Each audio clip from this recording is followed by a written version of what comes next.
Meu amigo, o que o Vasco fez contra o Santos foi simplesmente histórico. E claro, não poderia faltar a análise dele, o craque dos comentários, Pedrosa.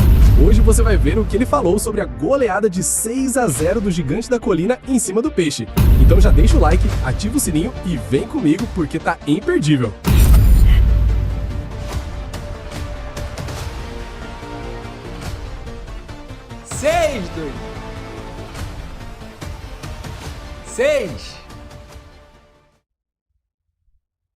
Seis é muito, né, rapaziada? 6 é muito. Eu tô até emocionado, assim. Eu juro, eu tô assim.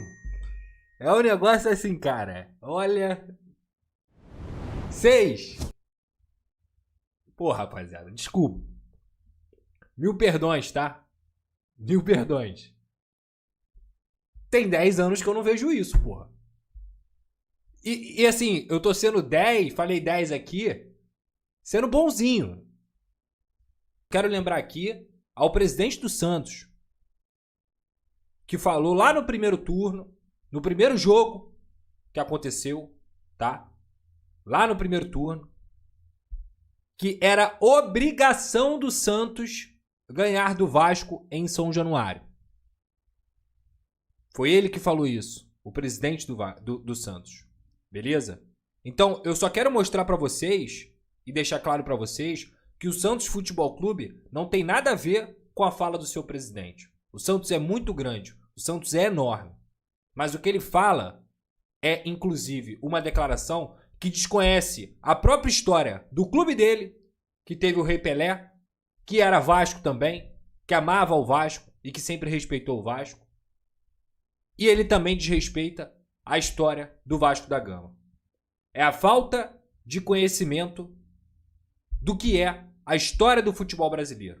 Então, quando ele acha que é obrigação ganhar do Vasco em São Januário, ele está desrespeitando não só o Vasco da Gama, mas como o próprio clube dele.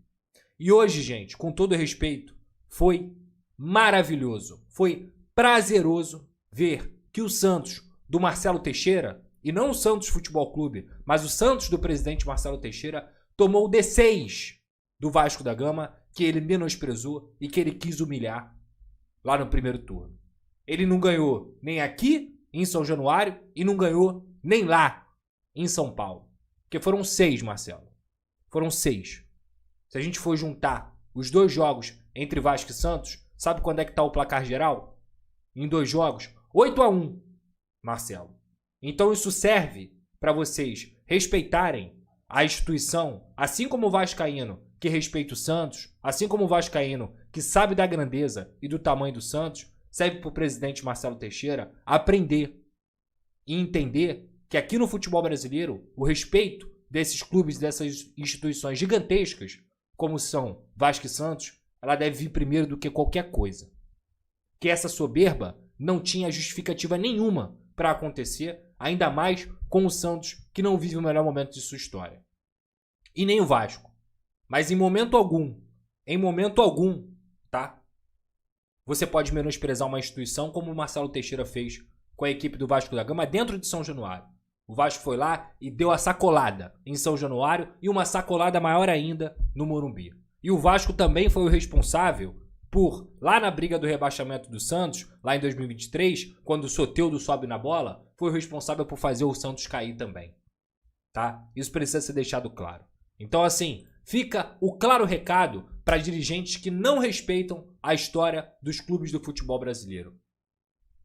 Torcedor pode brincar, torcedor pode zoar, torcedor pode fazer o que ele bem entender, porque isso é do futebol. Dirigente e até mesmo jornalista, tá? Até mesmo jornalista, que eu tenho o maior respeito, você jamais vai me ver debochando de clube, você jamais vai me ver diminuindo a instituição, porque a gente tem uma responsabilidade com as pessoas. E respeitar é sempre mais importante. Uma coisa é brincar, uma coisa é zoar dentro do que é o futebol. Outra é você desrespeitar. E o que o Marcelo Teixeira para mim fez é um desrespeito. É um desrespeito, tá?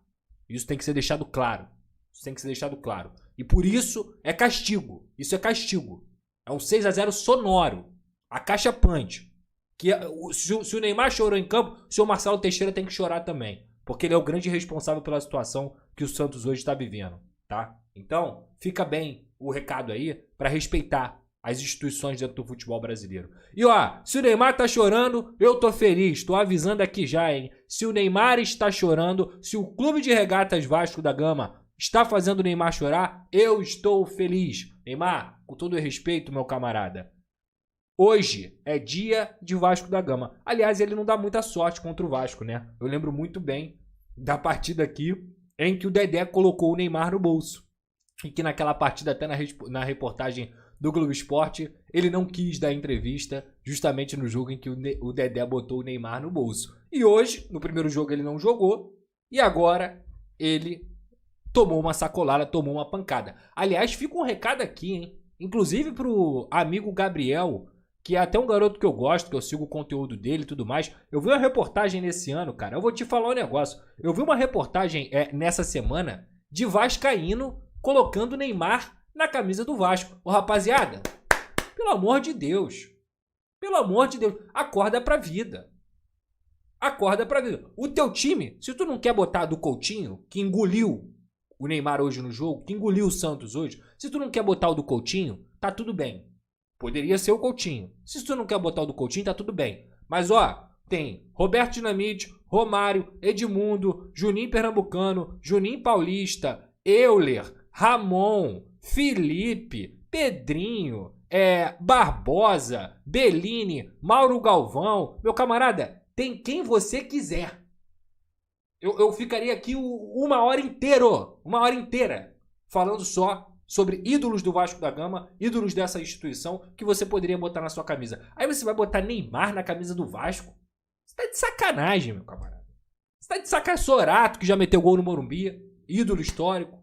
Você tá de sacanagem, porra. Não vem com o Neymar na camisa do Vasco, pelo amor de Deus. O Vasco é muito grande, tá? Aí parece o quê? Eu sou vascaíno, boto a camisa o nome do Neymar na camisa do Vasco. Acorda pra vida, meu irmão. Acorda pra vida. Eu gostaria de ver a cara de quem fez isso hoje, tá? Ídolo não falta, tá? Então fica aí a consciência. Bota a mão na consciência. Tu torce pra um time grande pra caralho. Faz mais isso não, tá? Agora vamos ao jogo. Depois de eu desabafar um pouco aqui, que isso aqui é um desabafo, tá? Isso aqui é um desabafo. Agora eu vou voltar pro meu prumo. Que você olha assim, cara, o sinal de alerta do Vasco tem que estar ligado o máximo possível. O sinal de alerta do Vasco tem que estar ligado e muito para uma zona do rebaixamento. Mas se você for olhar os seus adversários, cara, tem muito time que se defende mal. O Fortaleza hoje é um dos piores times do Brasil, sem dúvida alguma. O Juventude se defende mal, o Sport se defende mal, o Santos se defende mal, o Grêmio se defende mal apesar de ter ganhado hoje. Entre outros times que eu poderia citar aqui, que estão naquela briga. Tá? O Corinthians se defende muito mal.